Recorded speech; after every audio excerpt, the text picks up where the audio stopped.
بسم اللہ الرحمن الرحیم۔ السلام علیکم۔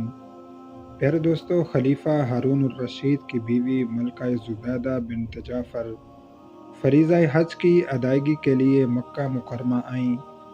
انہوں نے جب اہل مکہ اور حجاج کرام کو پانی کی دشواری اور مشکلات میں مبتلا دیکھا تو انہیں سخت افسوس ہوا، چنانچہ انہوں نے اپنے اخراجات سے ایک عظیم الشان نہر کھودنے کا حکم دے کر ایک ایسا فقید المثال کارنامہ انجام دیا جو رہتی دنیا تک یاد رکھا جائے گا۔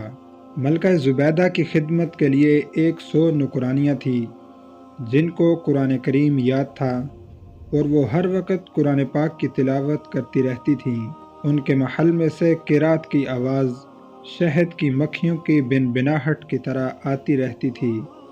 ملکہ زبیدہ نے پانی کی قلت کے سبب حجاج کرام اور اہل مکہ کو درپیش مشکلات اور دشواری کا اپنی آنکھوں سے مشاہدہ کیا تو انہوں نے مکہ میں ایک نہر نکلوانے کا ارادہ کیا۔ اب نہر کی کھدائی کا منصوبہ سامنے آیا تو مختلف علاقوں سے ماہر انجینئر بلوائے گئے۔ مکہ مکرمہ سے 35 کلومیٹر شمال مشرق میں وادی حنین کے جبال تاج سے نہر نکالنے کا پروگرام بنایا گیا۔ اس عظیم منصوبے پر 17 لاکھ دینار خرچ ہوئے۔ جب نہر زبیدہ کی منصوبہ بندی شروع ہوئی تو اس منصوبے کا چیف انجینئر آیا اور کہنے لگا، آپ نے جس کام کا حکم دیا ہے اس کے لیے خاصے اخراجات درکار ہیں، کیونکہ اس کی تکمیل کے لیے بڑے بڑے پہاڑوں کو کاٹنا پڑے گا، چٹانوں کو توڑنا پڑے گا، نشیب و فراز کی مشکلات سے نمٹنا پڑے گا، سینکڑوں مزدوروں کو دن رات محنت کرنی پڑے گی، تب کہیں جا کر اس منصوبے کو پایہ تکمیل تک پہنچایا جا سکتا ہے۔ یہ سن کر ملکہ زبیدہ نے چیف انجینئر سے کہا، اس کام کو شروع کر دو، خواہ کلہاڑے کی ایک ضرب پر 1 دینار خرچ آتا ہو۔ اس طرح جب نہر کا منصوبہ تکمیل کو پہنچ گیا تو منتظمین اور نگران حضرات نے اخراجات کی تفصیلات ملکہ کی خدمت میں پیش کیں۔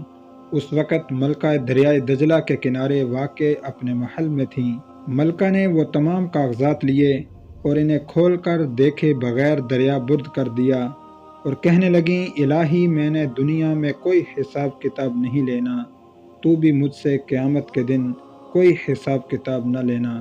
کچھ کام اللہ تعالیٰ کی رضا کے لیے بھی کرنے چاہیے تاکہ اللہ روز قیامت اس کا بہتر بدلہ اور اجر عطا فرمائے۔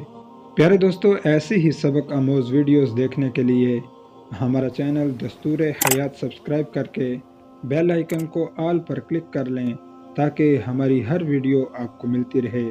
اپنا بہت سا خیال رکھیں۔ السلام علیکم۔